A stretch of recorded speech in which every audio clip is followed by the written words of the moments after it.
Hello everyone, आप सभी का स्वागत है मेरे यूट्यूब चैनल में। देखो यार, आज मैं बात करने जा रहा हूँ हंटर इंटू हंटर के सेकंड सीज़न की। अगर आपने अभी तक इसके रिलेटेड फर्स्ट सीज़न की 2 वीडियोस को नहीं देखा है तो लिंक डिस्क्रिप्शन में है, आप चाहे तो देख सकते हो। आपको फर्स्ट सीज़न देखना ज़रूरी पड़ जाएगा, क्योंकि अगर आपको इसकी स्टोरी ही नहीं पता चलेगी, मतलब इसकी स्टोरी कहाँ से शुरू हुई, तो शायद से आप कैचअप नहीं कर पाओगे। जिसकी वजह से अगर आप फर्स्ट सीज़न देखना चाहे तो अभी के अभी देखिएगा, और अगर आपने फर्स्ट सीज़न देख के कंप्लीट कर लिया है तो तभी ये वीडियो देखिएगा, बिकॉज आज मैं आपको सेकेंड सीज़न के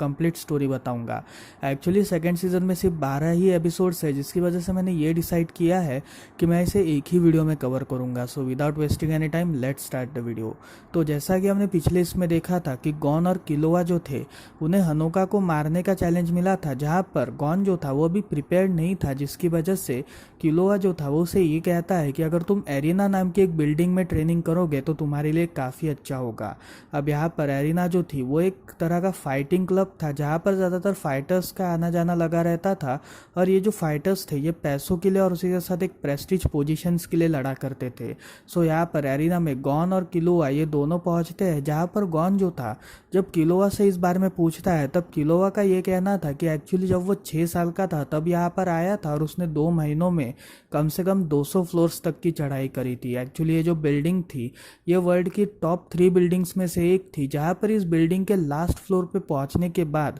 आपका लेवल और आपका प्रेस्टीज इतना ज़्यादा आगे बढ़ जाता है, जहाँ पर आप इस पूरे बिल्डिंग के one of the bestest masters भी बन सकते हो। जिसकी वजह से ये जो पूरा एरिना बिल्डिंग है ये तुम्हारे लिए शायद से एक बहुत अच्छा ट्रेनिंग कैंप होगा, जहाँ पर तुम काफ़ी अच्छी ट्रेनिंग ले सको। जिसकी वजह से गॉन और किलोवा ये दोनों जो थे ये एरिना बिल्डिंग में पहुंचते हैं, जहाँ पर इस बिल्डिंग में ही इन्हें अपनी पहली फाइट करनी पड़ती है। अब यहाँ पर गॉन जो था वो अपनी पहली फाइट में काफ़ी ज़्यादा डरा हुआ था, पर यहाँ पर किलोवा जो था वो उसे ये कहता है कि जैसे तुमने मेरे घर के बाहर का वो सिक्योरिटी डोर डोर को खींचा था, मतलब जैसे तुमने मेरे घर के बाहर वाली वो सिक्योरिटी डोर, जिस डोर को आज तक कोई इंसान खींच ही नहीं पाया, उस डोर को जैसे तुमने खींचा था वैसे ही तुम उसे भी मार सकते हो, बस अपने हैंड को पुश करके, जिसकी वजह से तुम जीत जाओगे। अब यहाँ पर गॉन जो था जब लड़ाई स्टार्ट होती है तो वो अपने अपोनेंट को हाथ से मारता है, मतलब हाथ से सिर्फ धक्का देता है, जिसकी वजह से उस धक्के से वो पूरी तरीके से पीछे गिर जाता है, जहाँ पर गॉन उसे नॉकआउट करके वो जीत जाता है। जिसकी वजह से गॉन को अपनी इस अंदर वाली पावर के ऊपर बिल्कुल भी भरोसा नहीं था, मतलब उसे ऐसा लग रहा था कि आखिर उसके साथ चल क्या रहा है। अब किलोवा का जो फाइट थी उसमें किलोवा एक ही पंच में अपने अपोनेंट को ख़त्म कर देता है, जहाँ पर इन दोनों की काफ़ी सारी तारीफें की गई थी। पर यहाँ पर एक तीसरा लड़का भी इनके गैंग में शामिल होता है, जिसका नाम था जोशी। अब यहाँ पर जोशी जो था वो एक ही कराटे के 4-5 पंच लगा के एक अपने अपोनेंट को मार डालता है, जिसकी वजह से गॉन और किलोवा को ऐसा लगता है कि शायद से ये बहुत बड़ा कराटे मास्टर होगा। जहाँ पर मैच खत्म होने के बाद जब ये दोनों जोशी से बात करने जाते हैं, तब जोशी जो था वो ये कहता है कि वो एक्चुअली कराटे की ट्रेनिंग ले रहा है और वो जिंग नाम के एक मास्टर के साथ काम कर रहा है। जिसकी वजह से जो जिंग है वो उसे हमेशा ट्रेनिंग देते रहते हैं और उसके साथ साथ उसे हमेशा काफ़ी अच्छी ट्रेनिंग देते हैं, ताकि वो एक बहुत बड़ा कराटे चैम्पियन बन पाए। अब यहाँ पर हम जिंग के एंट्री को देखते हैं, जो एक्चुअली काफ़ी ज़्यादा नॉर्मल दिख रहा था, मतलब एक डिसेंट मैन दिख रहा था, जो गॉन और किलोवा को हेलो बोलता है, और तब वो उनसे ये कहता है कि आखिर तुमने पहले ट्रेनिंग कहाँ पे करी है। जहाँ पर गॉन और किलोवा का ये कहना था कि हमने कहीं भी ट्रेनिंग नहीं करी है, बल्कि ये हमारी फर्स्ट फाइट है। जिसकी वजह से जिंग जो था वो काफ़ी ज़्यादा हैरान होता है, और तब वो गॉन और किलोवा को देख के उसे ये अंदाज़ा हो जाता है कि ये एक रेयर टैलेंट्स टाइप के है। अब यहाँ पर अगली जब मैच होती है तब इन तीनों को 50th फ्लोर में पास ऑन किया जाता है, जहाँ पर 50वें फ्लोर में जाने के बाद इन्हें काफ़ी कम अमाउंट दिया जाता है। लेकिन यहाँ पर किलोवा जो था वो इन दोनों से ये कहता है कि आगे चल के तुम्हें और भी सारी अमाउंट्स मिलेगी, जहाँ पर जितने जितने फ्लोर्स तुम आगे चढ़ोगे उतना उतना तुम्हारा अमाउंटिंग बढ़ता जाएगा, जहाँ पर आखिरी फ्लोर मतलब 200वें फ्लोर पे तुम्हें कम से कम 1 से 2 में मतलब 10 से 15 मिलियन डॉलर्स भी मिल सकते हैं। जिसकी वजह से गॉन और उसके साथ जोशी ये काफ़ी ज़्यादा हैरान थे। अब यहाँ पर हम ये देखते हैं कि जब 50th फ्लोर पे ये तीनों पहुँच जाते हैं, तब जोशी और उसके साथ किलोवा इन दोनों की मैच होती है, जहाँ पर ये दोनों जब बैटल ग्राउंड में पहुँचते हैं तब किलोवा जो था वो उसे काफ़ी सारे चॉप्स मारता है, पर उन चॉप का असर जोशी पे बिल्कुल भी नहीं होता, बल्कि वो और भी ज़्यादा डर जाता है। मतलब वो किलोवा के ताकत के सामने कुछ भी नहीं था, जिसकी वजह से वो एक ऐसा एक्ट परफॉर्म करता है जिसकी किलोवा ने कभी उम्मीद तक नहीं की थी। एक्चुअली वो अपने हाथ से कुछ तो भी साइन बनाता है, जहाँ पर उस एक्ट को देखने के बाद किलोवा को अंदर से ही एक ऐसी फीलिंग आने लगती है कि शायद से उसे कुछ हो रहा है, और तभी अचानक से उसे अंदर से डर लगना स्टार्ट होता है। पर यहाँ पर जब जोशी ये एक्शन परफॉर्म कर रहा था, तभी पीछे से उसके जो मास्टर थे जिंग, वो उसे जोर से चिल्लाते हैं, जहाँ पर जोशी इस एक्शन को रोक देता है, और तब किलोवा के अंदर का वो डर भी खत्म हो जाता है। जिसके बाद किलोवा जो था वो काफ़ी ज़्यादा परेशान था कि आखिर ये सब हुआ क्या, और आखिर अचानक से उसे डर कैसे लगने लग गया, जिसकी वजह से वो जोशी का पीछा करता है मैच खत्म होने के बाद। जहाँ पर मैच खत्म होने के बाद जब वो जोशी का पीछा करता है, तब जिंग जो थे, मतलब जोशी के जो मास्टर थे, वो उसे ये कहते हैं कि तुम कभी रैम का इस्तेमाल नहीं करोगे, क्योंकि अगर तुमने रैम का इस्तेमाल किया तो वो तुम्हारे लिए काफ़ी ज़्यादा हानिकारक होगा, क्योंकि अभी तक तुमने इसकी एक प्रॉपर ट्रेनिंग नहीं ली है, जिसकी वजह से तुम इस रैम को कभी भी अप्लाई नहीं कर सकते। अब यहाँ पर जोशी जो था वो इस बात को एक्सेप्ट करता है, और तब ये जो सवाल था कि आखिर रैम है क्या, वो किलोवा और उसके साथ गॉन को भी पड़ता है, जिसकी वजह से किलोवा और गॉन ये डिसाइड करते हैं कि वो जोशी से इस बारे में पूछेंगे। जहाँ पर जब वो जोशी से इस बारे में पूछते हैं, तब जोशी का ये कहना था कि एक्चुअली एक 4 टाइप की अलग अलग एक्सरसाइज होती है, पर वो उन्हें ऐसी लैंग्वेज में समझा रहा था जहाँ पर उन्हें कुछ भी नहीं समझता। इसी वजह से जिंग जो थे वो पीछे से जोशी को देख रहे थे, जहाँ पर वो उसे ये कहते हैं कि मेरे होते हुए तुम इन्हें कैसे सिखा सकते हो। जहाँ पर जिंग जो थे वो इन तीनों को अपने घर पे बुलाते हैं, और तब अपने घर पर ही वो इन्हें बेसिक रिम के बारे में ट्रेनिंग देते हैं। जहाँ पर रिम जो है वो एक्चुअली एक तरह की ऐसी एक्टिविटी है जो हर एक बंदे को आनी चाहिए, बिकॉज ये हमारे ऑरा से रिलेटेड है। अगर आप सभी को ऑरा के बारे में नहीं पता तो मैं बता दूं कि ऑरा एक्चुअली एक तरह की पावर होती है जो हमारे बॉडी के अंदर शामिल होती है, और यही ऑरा हमें काफ़ी सारे कामों में हमारी मदद करती है। सो यहाँ पर रिम का जो एक्सरसाइज था, इसका मतलब हमें अपने ऑरा के ऊपर कंट्रोल करके अपनी ऑरा की ताकत का यूज़ करके हमें अपने अपोनेंट को हराना है, और आगे की लेवल्स में ये जो ऑरा है ये और भी ज़्यादा ताकतवर बन सकता है। इसी वजह से उसकी ट्रेनिंग लेना एक बहुत ज़रूरी चीज़ है। अब यहाँ पर जिंग जो थे वो ऑरा के बारे में ये सारी चीज़ें बताते हैं कि रिम से पहले तुम्हें 2 चीज़ों की ट्रेनिंग लेनी पड़ेगी, जहाँ पर सबसे पहले तुम्हें टैन और उसके साथ साथ और भी एक ट्रेनिंग लेनी पड़ेगी, जिसके बाद तुम रेम की ट्रेनिंग लोगे, और जब तुम रेम की ट्रेनिंग कंप्लीट करोगे तब तुम आखिरी इसमें पहुंच जाओगे जिसका नाम था होतेशु। अब होतेशु जो है वो एक्चुअली तुम्हारे बिहेवियर के हिसाब से मैच होता है, जहाँ पर अकॉर्डिंग टू योर बिहेवियर आप कौन सा भी तरह का हथियार यूज़ कर सकते हो और अपने अपोनेंट को गिरा सकते हो। जिसकी वजह से गॉन और किलोवा इस बात से काफ़ी ज़्यादा एक्साइटेड थे, और तब उन दोनों ने ये डिसाइड किया था कि वो रेम की ट्रेनिंग लेंगे। जहाँ पर जिंग जो था वो उन्हें सबसे पहले रेम का एक बेसिक दिखाता है, जहाँ पर वो अपने रेम से ऑरा को क्रिएट करता है, और तब इसी ऑरा का यूज़ करके जब वो एक दीवार पे अपना हाथ रखता है तो वो दीवार पूरी तरीके से ब्रेक हो जाती है। जिसकी वजह से गॉन और किलोवा ये दोनों काफ़ी ज़्यादा हैरान हो जाते हैं कि आखिर ये सब इसने किया कैसे। जहाँ पर जिंग का ये कहना था कि मेरा जो ऑरा है उसका यूज़ करके तुम काफ़ी सारी चीज़ें कर सकते हो, जिसकी वजह से तुम तुम्हारे अपोनेंट को आराम से ख़त्म कर पाओगे। आज के लिए सिर्फ इतना ही, मतलब मैं तुम्हें आज के लिए सिर्फ इतना ही सिखाऊंगा, बल्कि बात का जो है वो तुम्हें मैं बाद में सिखाऊंगा जब तुम्हारा असली टाइम आएगा। जिसकी वजह से गॉन और किलोवा जो थे जब अपनी मैच जीत के आते हैं तब उन्हें डायरेक्टली 200वें फ्लोर में एंट्री मिल जाती है, जहाँ पर इतने कम समय में 200वें फ्लोर को पार करना एक बहुत बड़ी डील थी। जिसकी वजह से जब ये दोनों 200वें फ्लोर के रिसेप्शन के पास जाते हैं तभी एक अंदरूनी ताकत, मतलब एक रहस्यमयी ताकत उनका रास्ता रोकती है, और ये जो रहस्यमयी ताकत थी ये हानोका की थी। जहाँ पर हानोका जो था वो अपनी रहस्यमयी ताकतों का यूज़ करके इन दोनों को रोकने की कोशिश कर रहा था, और तब ये दोनों जो थे ये दोनों बिल्कुल भी आगे नहीं बढ़ पा रहे थे। जिसकी वजह से गॉन और किलोवा जो थे वो काफ़ी ज़्यादा नाराज़ होते हैं, और तब वो उसके इस फोर्स से आगे बढ़ना चाहते थे। जहाँ पर हानोको का ये कहना था कि तुम अभी तक 200वें फ्लोर के लिए तैयार नहीं हुए हो, जब तक तुम मुझे पार नहीं करोगे, मेरी इस ताकत को पार नहीं करोगे, तब तक तुम 200वें फ्लोर तक पहुंच ही नहीं सकते। जिसकी वजह से ये दोनों काफ़ी ज़्यादा परेशान थे थे, क्योंकि इन्हें मिडनाइट तक मतलब 12 बजे से पहले तक इन्हें 200वें फ्लोर के रिसेप्शन पे पहुंचना था। क्योंकि अगर उन्होंने ऐसा नहीं किया तो उन्हें स्टार्टिंग से वापस शुरू करना पड़ेगा, और स्टार्टिंग से वापस शुरू करना इज वेरी बिग डील। जिसकी वजह से ये दोनों जो है, ये दोनों उस फोर्स का सामना करने के लिए आगे बढ़ते हैं। लेकिन तब तक जिंग जो था वो इन दोनों को रोकता है और कहता है कि अगर तुमने इस फोर्स का सामना किया तो तुम्हारी इस फोर्स के सामना करने के बाद तुम काफ़ी बड़ी दिक्कत में आ जाओगे और तुम्हारी मौत भी हो सकती है। जिसकी वजह से मैं तुम्हें ट्रेनिंग दूंगा, जिसके बाद ही तुम ये सारी हरकतें ट्राई करो। अब यहाँ पर किलोवा जो था वो वहाँ के रिसेप्शनिस्ट से ये पूछता है, जो एक्चुअली बाहर की रिसेप्शनिस्ट थे उससे वो ये पूछता है कि क्या हम मिडनाइट से पहले अगर एंटर हो जाए तो चलेगा क्या। जहाँ पर उस रिसेप्शनिस्ट का ये कहना था कि तुम ऐसा कर सकते हो। जिसके बाद ये दोनों जो लोग थे, ये मास्टर जिंग के पास चले जाते हैं, जहाँ पर जिंग जो था वो थोड़ा सा अपना और इन दोनों को पहुंचा देता है ताकि ये दोनों 200वें फ्लोर पे एंटर तो भी कर पाए। बिकॉज जो ऑरा था इसको सिखाना कम से कम 2-3 महीने की ट्रेनिंग लेने के बराबर है, और अगर इसे एक रात में ही सीखा गया तो बहुत बड़ी गड़बड़ी हो जाएगी और इसे एक रात में कोई भी नहीं सीख सकता। जिसकी वजह से जिंग जो था वो इन्हें थोड़ा सा ऑरा अपना थोड़ा सा ऑरा वो उन्हें दे देता है, जहाँ पर उस ऑरा का यूज करके ये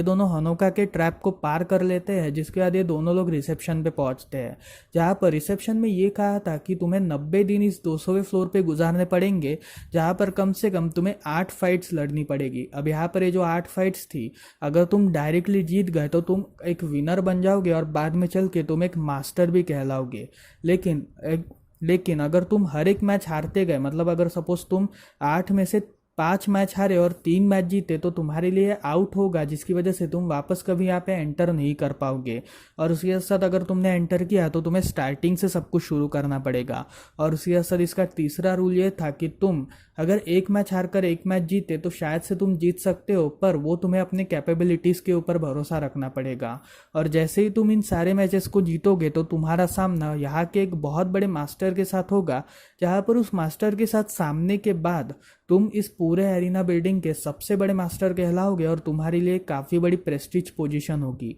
अब यहाँ पर इस फॉर्म को फिलअप करते वक्त उनके पीछे, मतलब गिलोआ और गॉन, इन दोनों के पीछे कुछ अपोनेंट्स थे, जहाँ पर वो उन्हें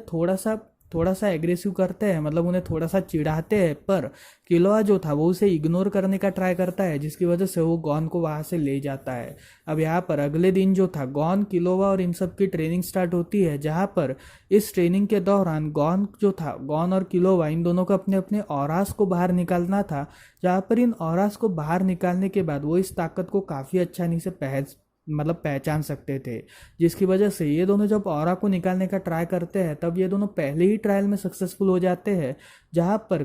जिंग जो था उसे इस बात की हैरानी थी कि आखिर इन दोनों बच्चों ने ऐसा कर कैसे लिया। बिकॉज ये दोनों बच्चे तो सिर्फ महज 12 साल के हैं और 12 साल की ही उम्र में इन्होंने इतनी सारी अचीवमेंट्स कैसे हासिल कर ली, जिसकी वजह से उन्हें ऐसा लगता है कि शायद से ये लोग बेसिक रैम को सीख चुके हैं। पर यहाँ पर गॉन जो था उसके अंदर ऑलरेडी काफ़ी सारा गुरूर था इस बेसिक रैम को सीखने की वजह से। इसी वजह से उसने ये डिसाइड किया था कि अब वो लड़ाई करना स्टार्ट करेगा, जहाँ पर वो पहले ही फाइट में अपना नाम रजिस्टर करता है और तब उसकी लड़ाई एक बहुत बड़े चैंपियन से होती है जो काफ़ी टाइम से जीतता आ रहा है और अपनी रैम की ताकत का यूज़ करके वो काफ़ी कुछ उखाड़ सकता है। जिसकी वजह से जब ड्यूरिंग द फाइट ये दोनों जब फाइट करना शुरू करते हैं तब किलोआ, जिंग और उसे के साथ जोशी ये काफ़ी ज़्यादा हैरान थे इस गॉन के बिहेवियर से और काफ़ी ज़्यादा नाराज़ भी थे कि आखिर उसने ऐसा ड्रेस्टिक डिसीजन लिया कैसे। अब यहाँ पर इस फाइट के दौरान जो फाइटर था, मतलब जो गॉन का अपोनेंट था, वो उसके ऊपर अचानक से हमला करना स्टार्ट करता है यूजिंग रिम, जहाँ पर उस रिम का रिस्पॉन्स गॉन इतनी आसानी से दे नहीं पाता, जिसकी वजह से वो पहले 2 बार क्लीन हिट लेता है और जब तीसरी बार वो अपनी आंखें बंद करता है तब वो 10 को यूज़ करता है। और 10 को यूज़ करना is one of the most hardened type of rim, जिसकी वजह से जब वो 10 को यूज़ करता है तब अचानक से जिंग जो था वो हैरान हो जाता है कि आखिर ये बच्चा कुछ भी ना सीखते हुए 10 को कैसे अप्लाई कर पा रहा है। और जब गॉन 10 को अप्लाई करता है तब उस 10 का यूज़ करके वो सारे जितने भी उसके हथियार थे जो एक्चुअली उसका अपोनेंट फैला रहा था, इन सारे अटैक्स को वो रोक लेता है, पर एट द एंड वो हार जाता है, जिसकी वजह से उसे जिसकी वजह से उसका हाथ पूरी तरीके से फ्रैक्चर हो चुका था और उसे बेड रेस्ट देनी पड़ी। अब यहाँ पर जब उसके रूम में जिंग पहुंचते हैं तब वो उसे एक थप्पड़ मारते हैं और कहते हैं कि ऐसे ड्रास्टिक डिसीजंस बिल्कुल भी मत लो, और जब तक तुम हिल नहीं हो जाते तब तक ये तुम्हारी सज़ा है कि तुम 2 महीने तक सिर्फ और सिर्फ रिम के बेसिक्स की प्रैक्टिस करोगे, जहाँ पर तुम ध्यान लगाने की प्रैक्टिस करोगे। और अगर तुमने रिम का यूज़ किया, मतलब किसी पर भी अगर तुमने एक्सीडेंटली रिम का यूज़ किया, तो मैं तुम्हें बिल्कुल भी नहीं बख्शूंगा। और तुम्हारे लिए प्रॉमिस थ्रेड भी है जिसका यूज़ करके तुम इस प्रॉमिस थ्रेड का यूज़ करके तुम कुछ भी रिम की एक्टिविटीज़ नहीं करने वाले। जिसकी वजह से गॉन जो था वो इस प्रॉमिस थ्रेड को बांध लेता है, और तब इस प्रॉमिस थ्रेड को बांधने के बाद वो ये डिसाइड करता है कि वो अब रिम का बिल्कुल भी यूज़ नहीं करेगा, पर वो फोकसिंग पे ध्यान देगा। अब यहाँ पर हम ये देखते हैं कि ड्यूरिंग दिस पीरियड गॉन जो था वो अगले ही दिन अपने फ्रैक्चर से ठीक हो जाता है, जहाँ पर उसके ये ठीकनेस देखने के बाद जो जिंग था उसके साथ किलोवा जिंग, ये दोनों काफ़ी ज़्यादा हैरान थे कि आखिर उसने ये सब किया कैसे। जिसकी वजह से जिंग को ऐसा शक होता है कि शायद से उसकी जो रीऑर्गेनाइज की जो ताकत है वो काफ़ी ज़्यादा है और वो काफ़ी ज़्यादा फास्ट है, जिसकी वजह से एक इनक्रेडिबल बच्चा कहलाएगा। अब यहाँ पर हम ये देखते हैं कि जब गॉन जो था जब अपना ध्यान और फोकस वगैरह लगा रहा था, तभी वहाँ पे हनोका की एक फ़ाइट थी, जहाँ पर एक्चुअली हनोका की जो फाइट थी वो यहाँ के काफ़ी पुराने प्लेयर के साथ थी। और ये जो प्लेयर था ये रिम का एक बहुत बड़ा उस्ताद था, और उसी के साथ साथ उसने काफ़ी सारी एक्सरसाइज में अपनी मास्टरी हासिल की थी, जहाँ पर 2 साल पहले भी इनकी फाइट्स हुई थी। और तब इस फाइट के दौरान हनोका ने उस बंदे को मार डाला था, जिसकी वजह से वो वापस अपना बदला लेने के लिए हनोका को वापस चैलेंज करता है, जहाँ पर वो वापस उसके साथ फाइट करने का डिसाइड करता है। अब यहाँ पर इस फाइट के टिकट्स जब गॉन और किलोवा लेते हैं, तब जिंग जो था वो इन्हें फाइट से जाने से रोकता है, बिकॉज उसके हिसाब से अगर गॉन इस फाइट में गया, मतलब इस फाइट को देखने भी गया, तो उसका पूरा ध्यान भटक जाएगा। इसी वजह से तुम इस फाइट को बिल्कुल भी नहीं देखने वाले। जिसकी वजह से गॉन जो था वो अपनी जगह पे रुक जाता है, और तब उसे अपना प्रॉमिस याद आता है जहाँ पर वो फोकसिंग की प्रैक्टिस कर रहा था। और तब किलोवा जो था वो इस मैच को देखने जाता है, जहाँ पर इस मैच को देखते वक्त किलोवा के अंदर ये था कि शायद से जो फाइटर इतने सालों से ट्रेनिंग ले रहा है वो शायद से हनोका को हरा दे। जिसकी वजह से जब ये मैच स्टार्ट होती है तब वो जो फाइटर था वो हनोका के ऊपर काफ़ी सारे हमले करता है, जहाँ पर इस हमले का आंसर हनोका एक भी मोमेंट में नहीं दे रहा था। जिसकी वजह से जो फाइटर था वो उसके दोनों हाथों को तोड़ देता है, और तब वो ये कहता है कि अब तुम हार चुके हो। जिसके बाद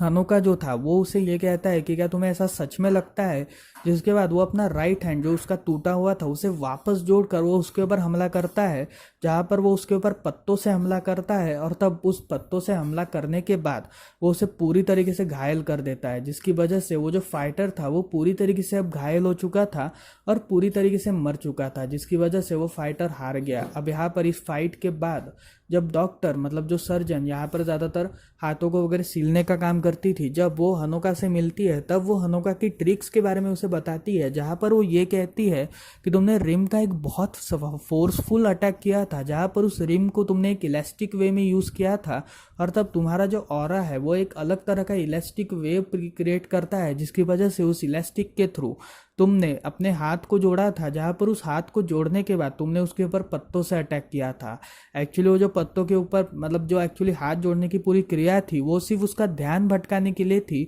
पर तुम्हारा असली जो मकसद था वो सिर्फ अपने हाथ को जोड़कर उसके ऊपर पत्तों का जादू करना, ताकि तुम उसके ऊपर हमला कर सको। और ये ट्रिक जानने के बाद हनोका जो था वो काफ़ी ज़्यादा खुश होता है और कहता है कि तुम मेरे इस ट्रिक को आराम से समझ गई, पर यहाँ पर मुझे और भी लोगों से लड़ना है और मुझे अपने सबसे पसंदीदा बंदे से लड़ना है। और ये पसंदीदा बंदा हम जिसकी बात कर रहा है, मतलब हनोका जिसकी बात कर रहा था, वो और कोई नहीं बल्कि गॉन ही था। अब यहाँ पर गॉन जो था जब उसे इस बारे में पता चलता है किलोवा से, तब वो काफ़ी ज़्यादा हैरान था, और जब वो मास्टर जिंग से इस बारे में पूछता है तब मास्टर जिंग जो थे वो उन्हें उस फाइट की, जो हनोका की फाइट थी, उसकी वीडियो क्लिपिंग्स दिखाते हैं, जहाँ पर इस वीडियो क्लिपिंग्स को देखते वक्त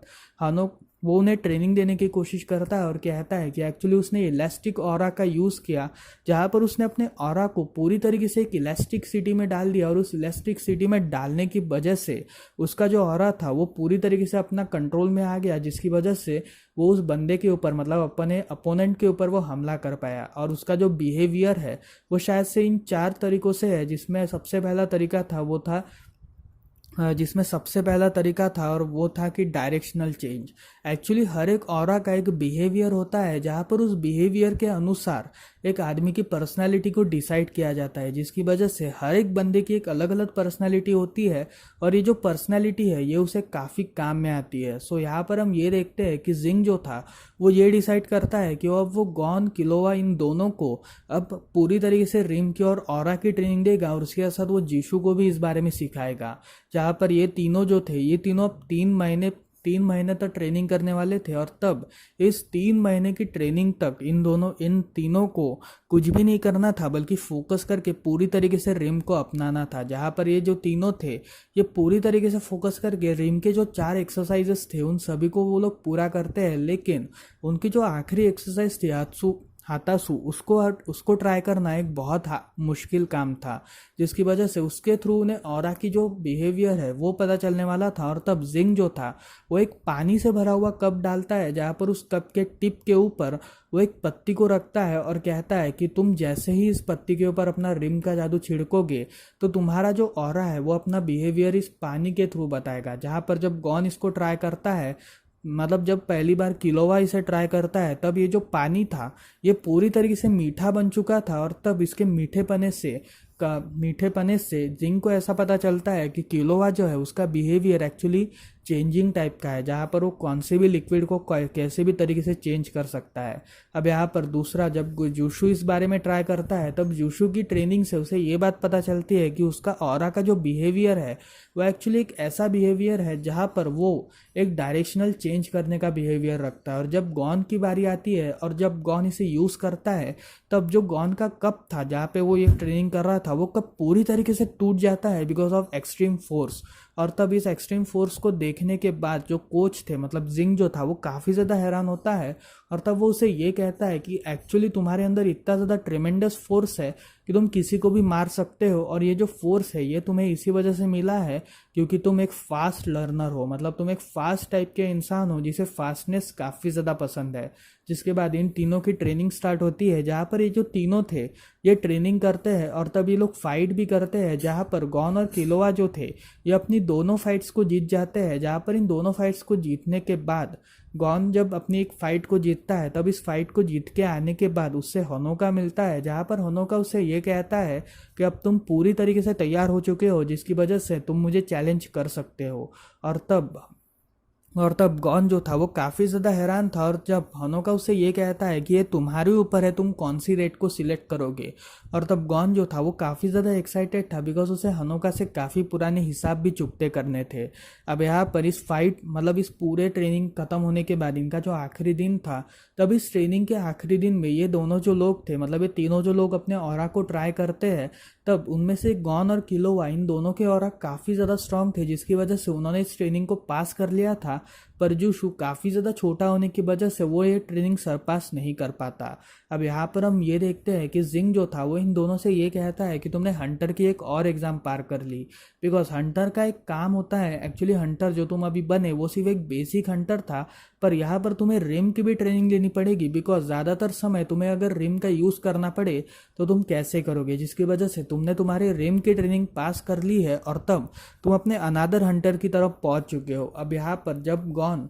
अपने दोस्तों के बारे में, जो एक्चुअली उसके बाकी के दोस्त थे, उनके बारे में पूछते हैं, तब वो ये कहता है कि काफ़ी सारे लोगों ने इन ताकतों को हासिल कर लिया है, पर कुछ लोग ऐसे भी हैं जो इन ताकत को हासिल नहीं कर पा रहे, जिसकी वजह से वो अपनी ट्रेनिंग कर रहे हैं। पर तुम दोनों ने अपनी ट्रेनिंग कंप्लीट कर ली है, जिसकी वजह से तुम दोनों अब काफ़ी अच्छे हंटर्स बनने के लिए रेडी हो। पर यहाँ पर किलोवा जो था वो हंटर बन ही नहीं पाया, जिसकी वजह से जो कोच थे, मतलब जिंग जो था, वो उसे ये कहता है कि अगर तुम हंटर की एग्ज़ाम को वापस करोगे तब तुम शायद से बन सकते हो, और तुम्हारे अंदर काफ़ी ट्रेमेंडियस ताकत है, जिसकी वजह से उस ताकत का यूज़ करके तुम और भी ज़्यादा आगे बढ़ सकते हो। अब यहाँ पर इनकी पूरी ट्रेनिंग कंप्लीट होने के बाद गॉन जो था जब होनोका को फ़ोन लगाता है, तब वो उसे ये कहता है कि मैं 10 जुलाई को तुम्हारे से फाइट करूंगा। जहाँ पर इन दोनों की फाइट 10 जुलाई को होती है, और इस फाइट के दौरान होनोका जो था वो गॉन के ऊपर काफ़ी सारे अटैक चार्ज करता है, लेकिन गॉन जो था वो उसका रिस्पॉन्स अपनी फास्टनेस से देता है, जहाँ पर अपनी फास्टनेस से वो उसके ऊपर एक बहुत अच्छी तरीके से चॉप मारता है और जिसकी वजह से उसे काफ़ी सारे पॉइंट्स हासिल होते हैं। पर यहाँ पर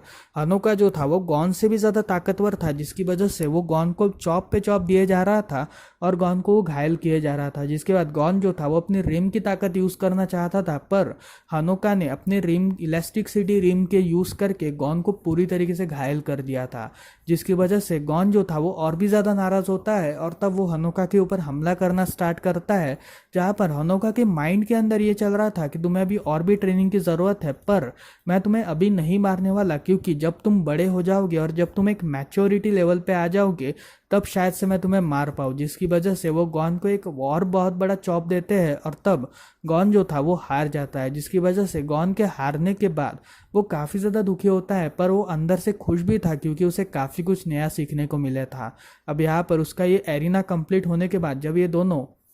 मतलब गॉन और किलोवा जिंग को बाय करते हैं, तब गॉन का ये कहना था कि अगर तुम मेरे साथ गांव में चलोगे मेरे, तो शायद से तुम्हारे लिए काफ़ी अच्छा होगा। जिसकी वजह से गॉन और किलोवा जो थे ये दोनों ये दोनों गॉन के गांव पे जाते हैं। जहाँ पर इस गांव पे जाने के बाद गॉन जो था वो एक रात किलोवा को ये कहता है कि उसके जो फादर थे, उसके फादर और मदर एक एक्सीडेंट में मारे गए थे। जहाँ पर उसके फादर के बारे में कुछ सालों पहले उसे ये पता चला कि एक्चुअली वो एक हंटर थे, जिसकी वजह से वो भी एक हंटर बनना चाहता था। अब यहाँ पर इन दोनों की ये जो कन्वर्सेशन थी ये उनकी आंटी मतलब गॉन की जो आंट थी वो सुन लेती है। जिसके बाद गॉन की जो आंटी थी वो उसे बुलाती है और उसे कहती है कि एक्चुअली तुम्हारे फादर जो थे वो मेरे कजिन थे जिनका नाम था गिंग। अब यहाँ पर गिंग जो था वो एक्चुअली बचपन से ही काफ़ी ज़्यादा एक्टिव था और बचपन में ही वो हंटर की एग्ज़ाम के लिए चला गया था।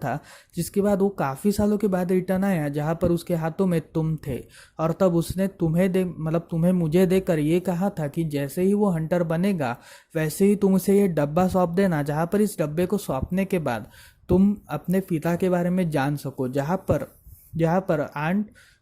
आंट जो थी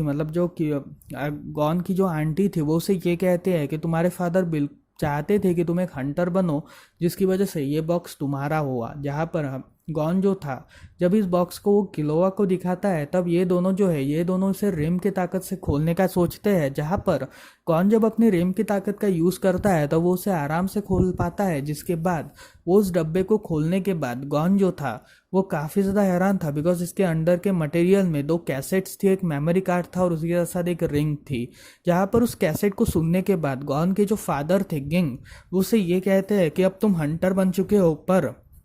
और अगर चाहो तो तुम मुझसे मिल सकते हो, पर मैं तुमसे नहीं मिलना चाहता क्योंकि मुझे नहीं पता मैं तुम्हें कैसे फेस कर पाऊंगा। लेकिन अगर तुम चाहो तो मुझसे मिल सकते हो और अगर तुम मुझसे मिलोगे तो मैं तुमसे दूर भागने की कोशिश करूंगा, जिसकी वजह से तुम्हें कुछ भी करके मुझसे मिलना पड़ेगा और शायद से तुम इसे एज ए चैलेंज भी ले सको, क्योंकि अगर हम दोनों एक दूसरे से मिले तो काफ़ी अच्छा होगा। जिसके बाद वो इस पूरे रिकॉर्डिंग को अपना और जो एक्चुअली उन्होंने रिम कुछ सालों पहले जब गॉन छोटा था तब इसे रिकॉर्ड किया था, उस रिम का यूज़ करके उन्होंने इस पूरे रिकॉर्डिंग को पूरी तरीके से ब्लैंक कर दिया था, जहाँ पर वो अपनी ही कन्वर्सेशन को मिटा रहे थे। अब यहाँ पर किलोवा जो था जब उसी के पास के मेमोरी कार्ड को एक्सेस करता है तब उसे ये पता चलता है कि एक्चुअली ये जो मेमोरी कार्ड है ये एक गेम की तरह है, जो एक्चुअली ग्रीनलैंड नाम का गेम है जो बिलियन और ट्रिलियन डॉलर्स का मिलता है। जिसकी वजह से इस गेम की पूरी हैंडलिंग के बारे में उसका एक ही भाई जानता है, जो एक्चुअली उसका किलोवा का भाई था और वो उसका एक्चुअली मिडल भाई था, जो गेम्स और उसके साथ टेक्नीशियंस के बारे में काफ़ी सारी नॉलेज रखता था। इसकी वजह से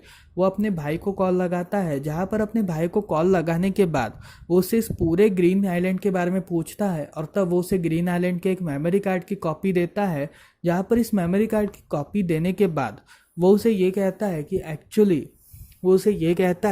ये जो पूरी लोकेशन है ये एक अलग तरह की लोकेशन है, जहाँ पर इस लोकेशन में जाने का कोई भी रास्ता नहीं है, लेकिन अगर तुम जाओगे तो वहाँ से एक शहर तुम्हें पड़ेगा जिसके बाद तुम उस लोकेशन पे जा पाओगे। तो इसी वजह से गॉन और किलोवा जो थे वो अब ये डिसाइड करते हैं कि वो अपने फादर को ढूंढेंगे, गॉन अपने फादर को ढूंढेगा और किलोवा उसके साथ जाएगा, जहाँ पर ये दोनों गॉन के फादर को ढूंढने के लिए निकल जाते हैं और यहीं पर इसका 2nd सीजन खत्म होता है। तो फिर यार ये थी कंप्लीट स्टोरी इसके 2nd सीजन की। आपको कैसे लगी मुझे कमेंट सेक्शन में ज़रूर बताएं। देखो यार ये one of the best animated show है जो शायद से मैंने अब तक देखा होगा, और डेथ नोट के बाद अगर कोई एनिमेटेड सीरीज मुझे सबसे ज़्यादा पसंद आई होगी तो वो है हंटर इंटू हंटर। अगर आपने भी इस सीरीज़ को देखा होगा तो उसमें से आपको कौन सा सीन सबसे ज़्यादा पसंद आया इसका मुझे कमेंट सेक्शन में ज़रूर जवाब दीजिएगा। सो मिलते हैं अगली वीडियो में, तब तक के लिए बाय बाय।